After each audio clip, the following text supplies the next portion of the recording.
Okay, let's unpack this. We're diving deep today into a fascinating, sometimes really heartbreaking life of Henri de Toulouse-Lautrec. And our guide for this is, well, it's a detailed overview, a single source, but it gives us this rich picture of his world, his art, and, the man himself. Right.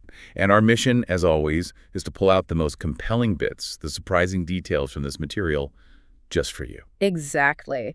And to really get a feel for Lautrec, you kind of have to step away from the usual gallery setting for a moment. Yeah, definitely. We need to go back, late 19th century Paris, specifically that really vibrant, chaotic, maybe a bit gritty world of Montmartre nightlife. Think cabarets, the Moulin Rouge, obviously, smoky dance halls, the Circus. That whole scene, the world he didn't just observe from afar. He was in it, lived it, and captured it like nobody else before. It's absolutely essential for understanding where his art comes from. And what makes his story so compelling, I think, is where it started. It's so unexpected, especially when you think about the stuff he's famous for painting. Oh, completely. What's really striking in the source is his background. I mean, Henri-Marie Raymond, Comte de Toulouse-Lautrec Montmartre. Wow, that's a mouthful. Isn't it?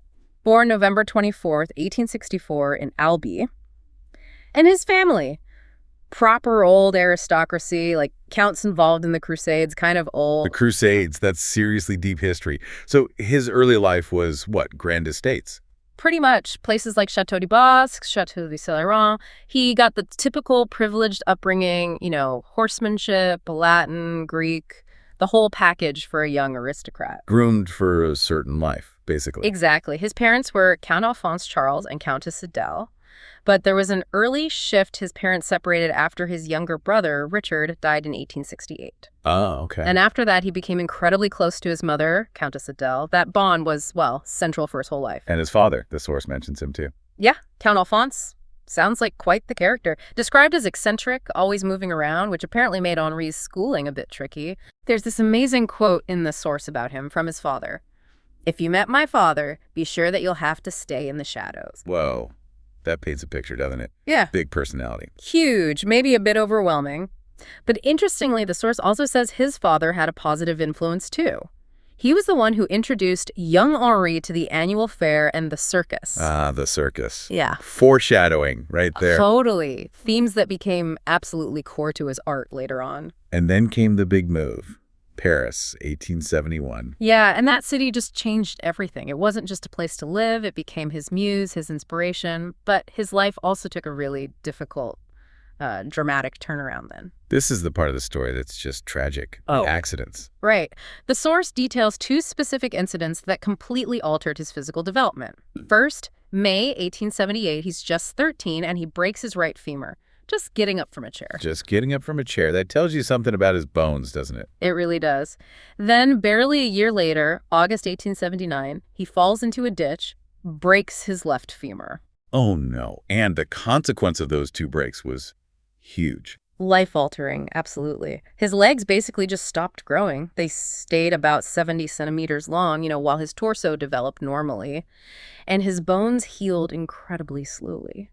Why was that? Does the source say? It suggests it was likely a hereditary condition. Points out that his grandmothers were actually sisters, which might point to some kind of genetic issue. Right, okay.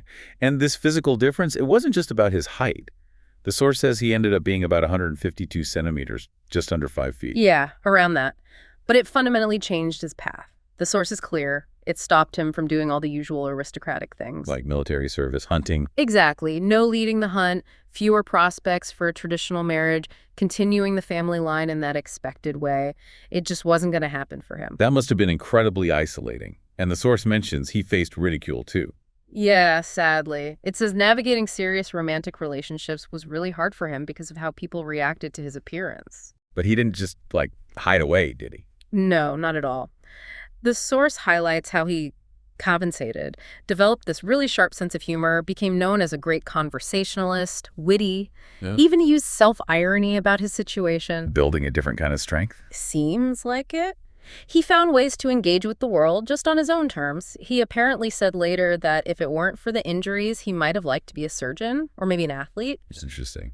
Yeah, and the source notes swimming was really the only sport he could manage consistently, though apparently he kept a rowing machine in his studio. Ah, really? Trying to stay active. So, okay, the aristocratic world is sort of closed off to him physically. Where does he turn? This brings us back to Paris, doesn't it? Exactly. He moves to Paris properly in 1882, and by 1884 he settled in Montmartre. And he stays there pretty much for the rest of his life. And Montmartre at that time, it was buzzing. Oh, yeah. That whole district, with its mix of, high energy and maybe a bit of desperation, that became his studio and his subject matter. And his subjects weren't counts and countesses anymore. No way!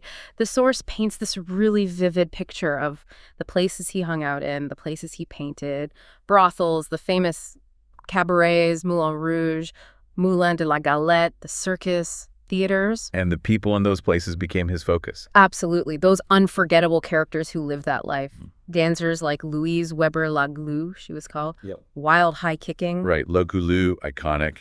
And the more, maybe elegant Jane Averill, the clown Shao Cao, the performer Aristide Bruant with his sharp wit, Valentine Le Dessaussé, the dancer. The boneless one. That's him. And the singer Yvette Gilbert with her long black gloves. He didn't just paint them, did he? It feels like he really saw them, understood them. That's the impression you get. The source mentions one specific model, a woman called Red Rose, who was often at the Élysée Montmartre. She became a favorite. Okay. But there's a really stark detail included. The source notes he unfortunately contracted syphilis from her. Oh, wow. Yeah. It's a brutal reminder of the reality of that world he was so deep in. It really underscores how embedded he was. And this leads us right into his art itself, the totally unique way he saw and captured all this. Okay, so artistically, he's usually put under post-impressionism, right? That's the label, yeah. And the source points out some key influences. You've got Cézanne, Edgar Degas. Degas was a huge one for him. You can see that, the movement, the angles. Definitely. And crucially, Japanese color woodblock prints, that whole Japonism thing that was sweeping Paris. Japanism. Right. But he didn't just copy them. No, he forged his own thing, developed this really original method. He'd often combined drawing pastel, chalk, charcoal, often on toned paper, with painting techniques like watercolor and gouache. Gouache. That's like opaque watercolor. Gives that flat, vibrant look. Exactly. So he's building on people who came before, like Degas, Manet, others, but really looking for his own voice. The source has this great description of his style. It calls it, let me see, grotesque, influenced by Japanism, caricatural, sharp line, decorative texture, bold color spots, even drawn painting or pictorial drawing. What does all that mean in terms of how he saw things? That description is so good because it nails how he captured Montmartre's essence. Grotesque here isn't just ugly. It's about exaggerating things, a gesture, a smile, a nose to get at the character underneath. Right, revealing something. Yeah. And the shop line, the caricatural feel that's about catching movement, personality with incredible economy, just a few lines. And the Japanism bit the flat areas of color, the strong outlines that gave his work amazing visual punch, made it really decorative, which was perfect. Posters, that's where he really exploded, wasn't it? Absolutely blew up. The source highlights he was a pioneer using color lithography for these big street posters, right up there with Jules Cheret. Lithography, that's a printing process, right? Yeah. And using color like this for art that was out on the street, mass-produced, revolutionary. He got such expressive images with so little contour lines, bold shapes of color.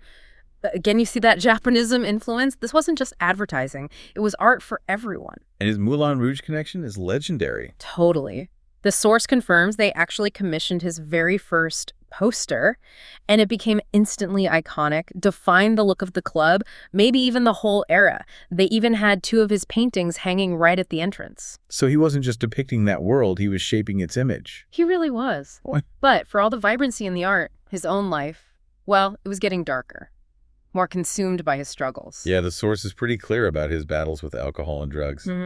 Says he was known as a real connoisseur of alcohol, even helped popularize cocktails, that famous earthquake cocktail, cognac and absinthe, attributed to him.